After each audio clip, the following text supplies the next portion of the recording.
जोहार गे नवा डिडी आसिन ब्लॉक को सानाम को सागरे जना को ठन ᱧᱮᱞ गया तबे नवा ना अब संगीरे पा मेना का गया बन सानाम को आर नका वीडियो को अनका बन अगु दाढ़ा कना चदा से अडी दुखना कथा वीडियो अपलोड ता आदो यूट्यूब जहां ब्लॉग का दिया ना चदा वीडियो बांग सेटे तबे जहां के हम जैसे गलती को पालन मेना का ना हिसाब पालन अब ब्लॉग का दो ना आदो ओना को चेक को गलती एकना ओना को अब को तला देबो सिधरवाड़ा और हम दोहराते वीडियो बो अगुल गबो चेष्टाया उनका गोटा गे अंजेत चाबा का बो नेल दाड़ा कना ना दो ना आले सदर और चंपा ब्लॉक को सीमा कना नोते दो खंडरा हर नोते गना आले नोडे खन गे सीमा और नोते दो आले सिलसो ना आदो ना सिलसो हर और नोनका गोटा गे जपुद हम बाय जपुद या गोटा गे ना अंजेत चाबा का जहाँ करे डोरा को मेना उनका को इनका दाग को मेना का और बांखान दो ना बनुआ जपुद हम बाय जपुद आले कना चेत ना आले होने बढ़ती का से कई ताले चांद बंगा से बाय कुसियाले कना आदो ओना हिसाब बाय जपुदिया नोका ओका को डोरा को मेना का ओना करे दाग गे मेना और बखान गोटा गे आंजेद अखाना और नवा वीडियो तबन जहाँ को पे कुसिया खान तबे सब्सक्राइब का मा जहाँ को बाबू सब्सक्राइब का चदा से सब्सक्राइब खान इन मोटिवेशन के हिजुआ और रस्का बुझा आपे को तलाते नौका वीडियो को अगुया इन रस्का बुझा आपे पे सब्सक्राइब लेखन अदो ओना हिसाब तब आपे को ठन नेहर तहन कना सब्सक्राइब मा लाइक शेयर कमेंट पे ताउन नितो मना उनका सितुन दिन कना सितुन दिन इदियाते उनका वीडियो को हो बन बनाव दाड़ा कना चेदा से अदो बनाव का रहो और चे चो ना दुश्मन से बांग दो चे चो गलती को मेना का पालन वीडियो डाला रेना आदो ओना हिसाब यूट्यूब हो कजो ब्लॉग न्यो काजना आदो ओना हिसाब दाड़ा कना आपे को ठन लगन बाय सेट दाड़ा कना बा अडियान पेंडिंग रे मेना का गया वीडियो को आदो बो चिका गया और ब्लॉग में ब्लॉग का दिया नेलाबन तीस आड़ा इन कना ना और अब को ठन और हम सेटरवा सितुन दिन मा ब्लॉग बना को ना अडी कष्ट के गोटा उनका बना बाही दाड़ा आदो और बो चिका गया नेलाबन आप तबन मने आलू पे खाटे और अडी लगन धराना वीडियो को बन काना आदो नतमा चास बास हल कना तो आदो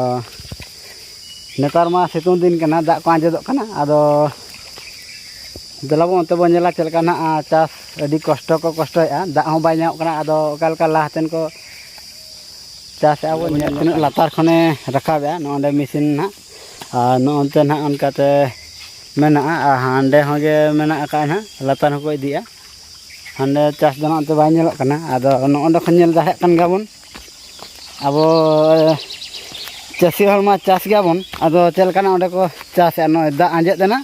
और हम एरहोगे चास रे दो मने बाय खाटो कना आदो नोनका लाहते ने इदिया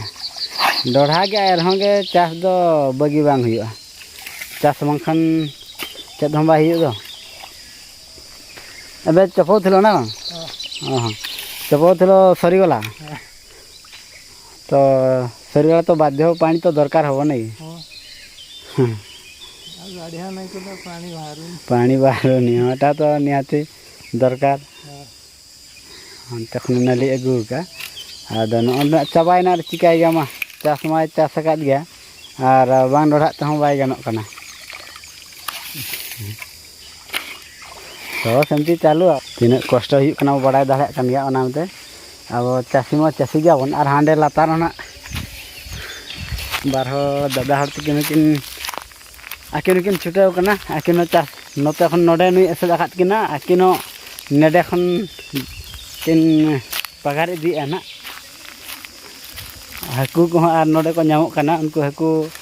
एकदम नोका ना पगार ते अडी कष्ट नोते माना साहान को ताले अडी सेना सेना दारे को मेना नो पे नेल दाड़े कना अदो ओना हिसाब रेंगाड़ साहान को इदी आइदी होगे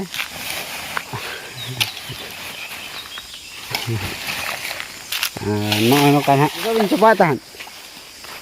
हां नितो चपा हुई कान था आंजे तन खान हुई लाए होय लाते हुई को दा बांग खाना बाय गानो कना चास खान खान मा दा मा एम लगती कान गया चास मना चास के नोन का डोढ़ा ला हतन इदी हुयुक कना एनो चास तेगे हुयुक कना होला दिन गोटा लिंग लाखिया के होला दिन गोटा आरहों तेहें ना तीना ला पड़ा कना बो नेल दाड़े कान गया हां सितुंग दिन कना तो आदो दा आंजब उतरक कना नका नली नली ते हिजुक कना ओंडे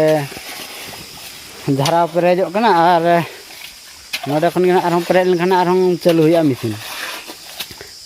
ढिपो ᱧᱚᱜ गया ओना गे नोना धीरे दोस्त नंतर दिन तपा के होन ओंडे जतो लातार कर दो खान धीरे गे मेना खा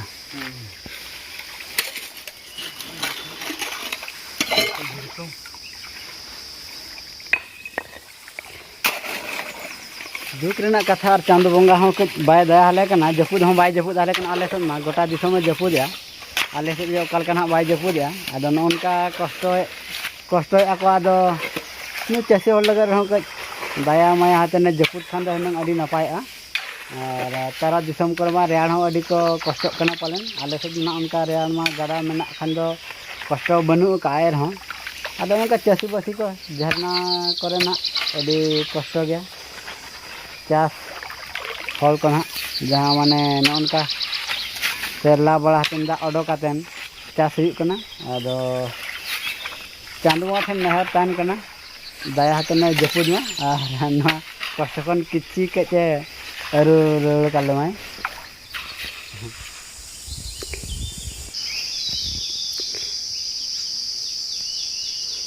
गना बो नेल दाड़े कान गे ना चलका चास कना ओना करे गोटा को चास का और दाग दो ना नोडे खन को इदिया नोडे हो चलका को ला का ताबन ना